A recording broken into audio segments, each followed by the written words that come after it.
Hey everyone, welcome back to Trek on the Tube. Today we're going to talk about Star Trek Discovery's 7th episode, Magic to Make the Sanest Man Go Mad. First my review, then the Easter eggs. You know the drill. Let's go. Okay, so as you know, I like to wait a couple days before doing these reviews. It not only gives me time to watch each new episode at least twice, but it also gives me a chance to take a look at other reviews and general conversations taking place on the internet. This all helps me get a picture of what people think of the episode. It also helps me understand who likes what in Discovery and why. And it would seem that most people, hardcore Trekkies and new fans alike, very much enjoyed episode 7.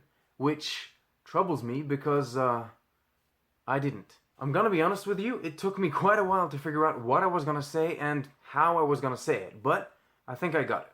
This episode used a classic trope in science fiction, and I enjoyed that. I know some people might think that the time loop story is overused, but I think it's always nice to see a new take on the idea. Considering the time loop theme has already been used multiple times in Star Trek, most notably in The Next Generation, it actually helped Discovery feel more at home within the franchise. So in theme, the episode pleased me. We also got Burnham's personal log and a ridiculously dressed man on a transporter pad. Two things that are very reminiscent of classic Star Trek. So, I enjoyed that too. What I did not enjoy was how the story was executed. Now, I don't know whether this came from the writing, the directing, or the editing, or a blend of them all, but the story has a huge plot hole and many flawed details that I just can't overlook. It's established that Stamets is the only character, apart from Mudd, that remembers what happens when the loop resets.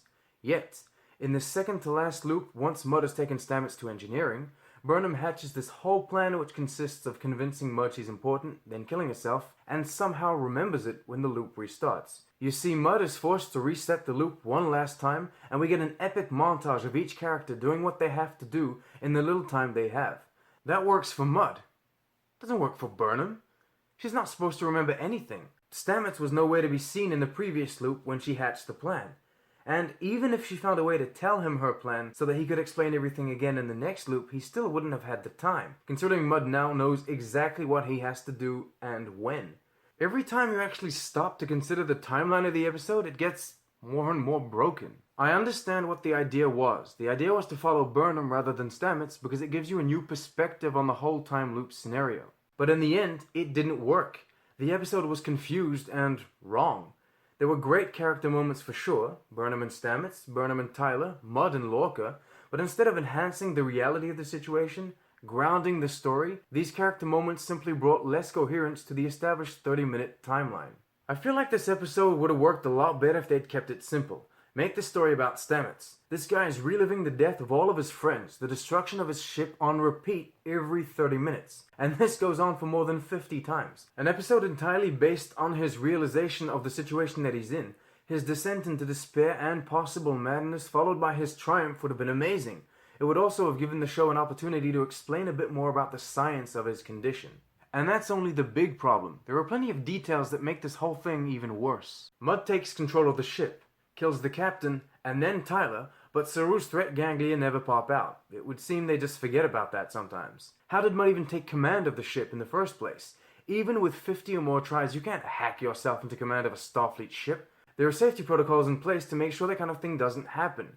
Also, Mudd activates a containment field around him in engineering. That's fine. It's wall to wall. But on the bridge, how does that work? Is it wall to wall as well? Is it a defined perimeter around him? Doesn't really matter anyway, because apparently it only works on one side. Tyler shoots him and the field stops the shot, but then Mudd throws his purple ball at Tyler immediately after with no problem. Maybe this technology only stops phases? Who knows? I mean, Mudd even uses hand gestures to give the ship orders. It's not even that this technology or its use don't fit canon, it's that this technology seems more like magic.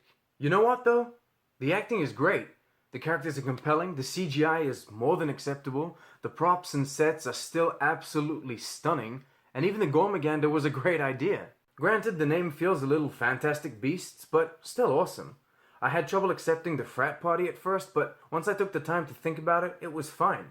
Star Trek has had a habit of only showing us receptions rather than parties up until now. That's what threw me off. But I suppose every deck could have its own different party going on and every officer chooses the one they want to attend. Mudd's time loop technology was fine as well. There's an interesting theory that both the ship and the crystal are Tholian, and as I said in the beginning, hearing Burnham's log and finishing the episode with a peaceful resolution is refreshing. I suppose there were just too many flaws for me to be able to enjoy the episode. It just didn't work for me. Okay, I I hope I didn't bring you down too much. I mean, if you enjoyed the episode, please continue. I don't want to be the one to retroactively ruin your experience. I mean, these are reviews, and reviews are subjective. So, you know, it all comes down to what you like and what you dislike, and yeah. You know what isn't subjective, though? Easter eggs. The first thing isn't really an Easter egg, but I felt it was something worth pointing out. Tyler says there are now 10,000 dead, so the war is raging on and there are casualties even if the show doesn't show us these events on screen. Now, as the episode begins, we get yet another map showing us places that have been mentioned in other iterations of Star Trek. Even if these places aren't very important, I mean, in most cases they're just names mentioned once, it is nice to see them pop up on these star charts. It makes the universe seem more real. Talking about places, Kolber and Stamets explain they first met on Alpha Centauri, a well-known Federation colony on which Zefram Cochrane himself lived for a while. Harry Mudd is wearing an Andorian helmet. It's also explained that he once robbed a Betazoid bank. This is the first time Betazoid has been mentioned chronologically, but we do know that the planet eventually joins the Federation. Interesting to note they have banks at this point in time, so they're most likely not yet part of the Federation. We finally see Stella, Mudd's wife-to-be. Fun fact, the Stellas we see in the original series are android replicas, so this is technically the first and only time we've seen the real Stella. The Gormaganda is a creature that floats around in space, and though we've never seen one of these before, the Next Generation has already dealt with space creatures just like it. Quick word regarding the space whale. I know they beam it directly from space to the cargo bay, and a lot of people mention that can't be good for it. You know, going from the vacuum of space to a pressurized atmosphere. But I mean, this is what? The 57th Gormaganda the Federation has encountered? I'm pretty sure they know how to handle them by now, so beaming it aboard seems fine to me. Let's finish this off by saying this was the first time Discovery has shown us the yellow alert, and is it just me or does it look green sometimes? Also, this screen says security protocols. Okay, that's about it for today. I hope you still enjoyed the video, even though the review was a little negative. It is important to me that my favorite franchise does things right, and pointing out mistakes is part of fandom. Keep in mind this was just one episode, and my opinion is one of many. For you new Trekkies out there, even if you don't have time to binge watch all of Star Trek, I would recommend you go watch the 2 Next Generation episodes, Cause and Effect and Time Squared. They are self-contained stories, so you don't really need context. They both present time loop stories in an interesting way and clearly inspired this episode of Discovery. Before I go, I did want to mention something. I've created a new playlist on my channel homepage. It's called Trek on the Tube Collaborations. I'm going to throw in every video in which I've been in that's actually featured on someone else's channel. I've been doing discussions with someone called Starfleet Boy and sometimes Trekkerprise recently about the Star Trek Discovery episodes that are being released. I know the discussions go from an hour to 2 hours, so maybe not everyone has time to check that out, but at least the playlist is there for you guys to check out if you feel like it. Okay, thank you very much for watching. Remember to like, subscribe, and live long and prosper.